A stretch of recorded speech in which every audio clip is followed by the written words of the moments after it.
పితా పుత్ర పవిత్ర ఆత్మ నామమున ఆమేన్. ప్రియ స్నేహితులారా, మీ అందరికీ దేవుని యొక్క ఆశీస్సులను తెలియజేస్తూ మరి పరిశుద్ధ పాప గారు తలంపు నెరవేరినట్లుగా మనందరం కూడా దేవుని వాక్యాన్ని ధ్యానించమని ఆహ్వానిస్తూ ఉన్నారు. ఈ జూబిలీ సందర్భంగా నేను ఈనాడు మీ అందరితో కూడా దేవుని వాక్యం చదవటమే కాదు, వినుట వలన విశ్వాసం కలుగుతుంది. కాబట్టి ఈ యొక్క నూతన నిబంధనను ఆడియో రూపంలో మీ ముందుకు రావడానికి సిద్ధపడుతూ ఉండగా మీరందరూ కూడా దేవుని యొక్క దీవెనలు పొందాలని ఆశిస్తూ మీకోసం ఈ యొక్క వీడియోని తయారు చేయటం జరిగింది. అందువల్ల మీరందరూ కూడా వాక్యాన్ని చదివి విని దేవునిలో ఎదగాలని నా ఆశ. సిస్టర్ ఉషా. మత్తయి సువార్త 1వ అధ్యాయము 1వ వచనం నుండి. యేసు క్రీస్తు వంశావళి. ఇది అబ్రహాము గోత్రస్థుడైన దావీదు వంశజుడు అగు యేసుక్రీస్తు వంశావళి.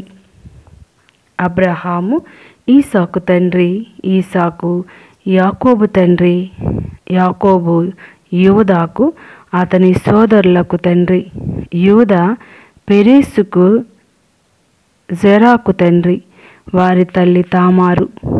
పెరేసు ఎస్రోమునకు తండ్రి, ఎస్రోము ఆరామును జన్మించెను. ఆరామునకు అమినాదాబు జన్మించెను. అమినాదాబునకు నాహసోను జన్మించెను. అతనికి సల్మోను జన్మించెను. రాహాబు వలన సల్మోనుకు బోవాసు జన్మించెను. రూతు వలన బోవాసుకు ఒబేదు జన్మించెను. ఒబేదునకు ఈషాయి జన్మించెను. ఈషాయికి దావీదు రాజు జన్మించెను.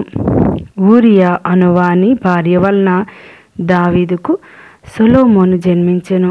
సొలొమోనుకు రెహబాము, అతనికి అబియా, అబియాకు ఆసా జన్మించిరి.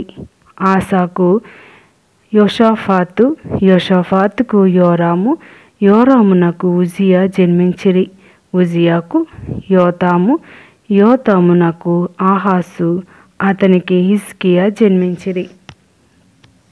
హిజ్కియా కుమారుడు మనస్సే, అతనికి ఆమోసు, ఆమోసునకు యోషియా జన్మించిరి. ఇజ్రాయేలీలు బాబిలోనియాకు కొనిపోబడిన కాలమున యోషియాకు యెకోనియా, అతని సోదరులు జన్మించిరి. బాబిలోనియాకు కొనిపోబడిన పిదప యెకోనియాకు షల్తీయేలు, అతనికి జెరుబ్బబేలు జన్మించిరి. జెరుబ్బబేలునకు అబియాయి, అతనికి ఎల్యాకీము, అతనికి అజూరు జన్మించిరి. అజూరునకు సొదోకు, సొదోకునకు అకీము, అకీమునకు ఎలియాదు జన్మించిరి. ఎలియాదునకు ఎలియాసరు, ఎలియాసరునకు మత్తాను, మత్తానునకు యాకోబు జన్మించిరి. మరియమ్మ భర్త యోసేపు యాకోబునకు జన్మించెను. మరియమ్మకు క్రీస్తు అనబడు యేసు జన్మించెను. అబ్రహాము నుండి దావీదు వరకు 14 తరములను, దావీదు నుండి బాబిలోనియా ప్రవాసమునకు 14 తరములను, బాబిలోనియా ప్రవాసం నుండి క్రీస్తు వరకు 14 తరములను గడిచినవి. యేసుక్రీస్తు పుట్టుక. యేసుక్రీస్తు పుట్టుక రీతి ఎట్టిదన, ఆయన తల్లి అయిన మరియమ్మకు యోసేపుతో వివాహమైనది. కానీ వారిరువురును కాపురం చేయకముందే పవిత్రాత్మ ప్రభావం వలన మరియమ్మ గర్భం ధరించినది. ఆమె భర్తయగు యోసేపు నీతిమంతుడగుటచే మరియమ్మను బహిరంగంగా అవమానింప ఇష్టం లేక రహస్యంగా పరిత్యజించుటకు నిశ్చయించుకొనెను. యోసేపు ఇట్లు తలంచుచుండగా ప్రభుదూత కలలో కనిపించి, దావీదు కుమారుడు వగు యోసేపు, నీ భార్య అయిన మరియమ్మను స్వీకరించుటకు భయపడవలదు. ఏలైనా ఆమె పవిత్ర ఆత్మ ప్రభావమున గర్భం ధరించినది. ఆమె ఒక కుమారుని కనును. నీవు ఆయనకు యేసు అను పేరు పెట్టుము. ఏలైనా తన ప్రజలను వారి పాపముల నుండి రక్షించును అని చెప్పెను. ఇదిగో, కన్య గర్భం ధరించి ఒక కుమారుని కనును, ఆయనను ఇమ్మానుయేలు అని పిలిచెదరు అని ప్రవక్త మూలమున ప్రభువు పలికినది నెరవేరినట్లు ఇదంతయు సంభవించెను. ఇమ్మానుయేలు అనగా దేవుడు మనతో ఉన్నాడు అని అర్థం. నిద్ర నుండి మేల్కొన్న యోసేపు ప్రభువు దూత ఆజ్ఞాపించినట్లు తన భార్యను స్వీకరించెను. కుమారుని ప్రసవించినంత వరకు ఆమెతో అతనికి ఎట్టి శారీరక సంబంధము లేదు. ఆ శిశువునకు అతడు యేసు అను పేరు పెట్టెను. 2వ అధ్యాయం జ్ఞానులు శిష్యు సందర్శన. హేరోదు రాజు పరిపాలనా కాలమున యూదయ సీమయందలి బెత్లెహేమునందు యేసు జన్మించెను. అప్పుడు జ్ఞానులు తూర్పు దిక్కు నుండి యెరూషలేమునకు వచ్చి, యూదుల రాజుగా జన్మించిన శిశువెక్కడా? ఆయన నక్షత్రమును తూర్పు దిక్కున చూచి మేము ఆరాధింపవచ్చితిమి అనిరి. అది విని హేరోదు రాజు యెరూషలేము నగరవాసులందరినూ కలత చెందిరి. అంతటా రాజు ప్రధాన అర్చకులను ధర్మశాస్త్ర బోధకులను సమావేశపరిచి క్రీస్తు ఎచ్చట జన్మించును అని ప్రశ్నించెను. యూదయ సీమయందలి బెత్లెహేమునందు అని వారు సమాధానమిచ్చిరి. యూదయ సీమయందలి బెత్లెహేమా, నీవు యూదయ పాలకులలో ఎంత మాత్రమును అల్పమైన దానవు కావు. ఏలైనా నా ఇజ్రాయేలు ప్రజలను పరిపాలించు నాయకుడు నీలో నుండి వచ్చును అని ప్రవక్త వ్రాసి ఉండెను. అంతటా హేరోదు ఆ జ్ఞానులను రహస్యంగా పిలిపించి నక్షత్రము కనిపించిన సమయమును వారి నుండి జాగ్రత్తగా తెలుసుకొనెను. పిమ్మట అతడు వారిని బెత్లెహేమునకు పంపుచు, మీరు వెళ్ళి జాగ్రత్తగా ఆ శిశువు జాడను కనుగొని నాకు తెలియచేయుడు. నేనును వెళ్ళి అతనిని ఆరాధింతును అనెను. రాజు మాటలను ఆలకించి ఈ జ్ఞానులు వెళ్ళిపోయిరి. అదిగో, తూర్పు దిక్కున వారు చూచిన నక్షత్రము మరలా కనిపించి వారికి మార్గదర్శనీయమై ఆ శిశువు ఉన్న స్థలమున పైనుండి వచ్చి నిలచెను. వారు నక్షత్రమును చూచినప్పుడెంతో ఆనందించిరి. అంతటా వారు ఆ గృహమును ప్రవేశించి తల్లి మరియమ్మతోనున్న బిడ్డను చూచి సాష్టాంగపడి ఆరాధించిరి. పిదప తమ సంచులను విప్పి ఆ శిశువునకు బంగారము, సాంబ్రాణి, పరిమళ ద్రవ్యములను కానుకలుగా సమర్పించెను. హేరోదు చెంత పోరాదని స్వప్నమున వారిని దేవుడు ఆదేశింపగా వారు మరొక మార్గమున తమ దేశమునకు తిరిగిపోయిరి. ఐగుప్తునకు పలాయనం. వారు వెళ్ళిన పిదప ప్రభు దూత యోసేపునకు కలలో కనిపించి, శిశువును చంపుటకు హేరోదు వెదగబోచున్నాడు. కావున నీవు లేచి బిడ్డను తల్లిని తీసుకొని ఐగుప్తునకు పారిపోయి నేను చెప్పు వరకు అచ్చటిని ఉండు అని ఆదేశించెను. అంతటి యోసేపు లేచి ఆ బిడ్డను తల్లిని తీసుకొని ఆ రాత్రి యందు ఐగుప్తునకు వెళ్ళి హేరోదు మరణించినంత వరకు అచ్చటిని ఉండెను.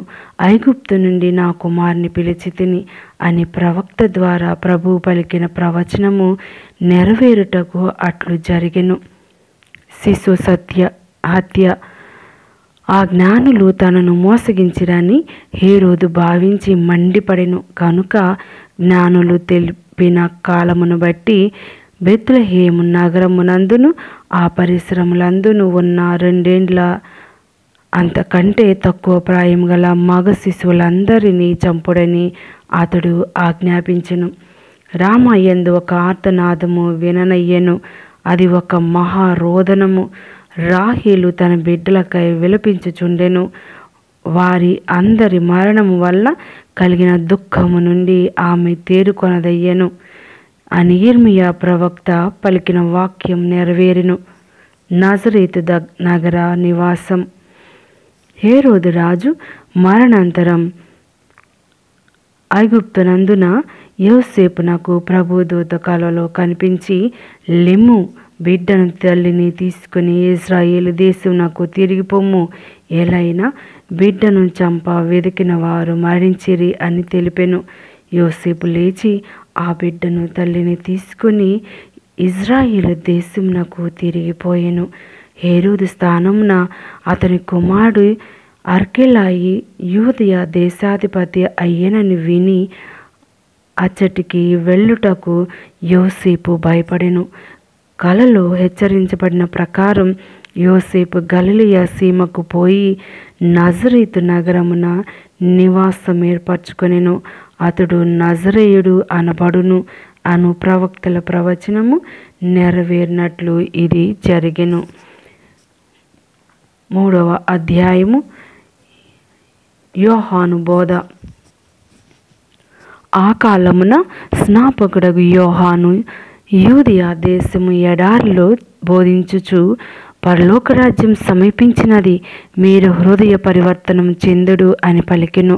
ప్రభు మార్గమును సిద్ధం చేయుడు, ఆయన త్రోవలను తీర్చిదిద్దుడు అని ఎడారిలో ఒక వ్యక్తి ఎలుగెత్తి పలుకుచుండెను అని ఈ యోహాను గూర్చియే యెషయా ప్రవక్త పలికెను.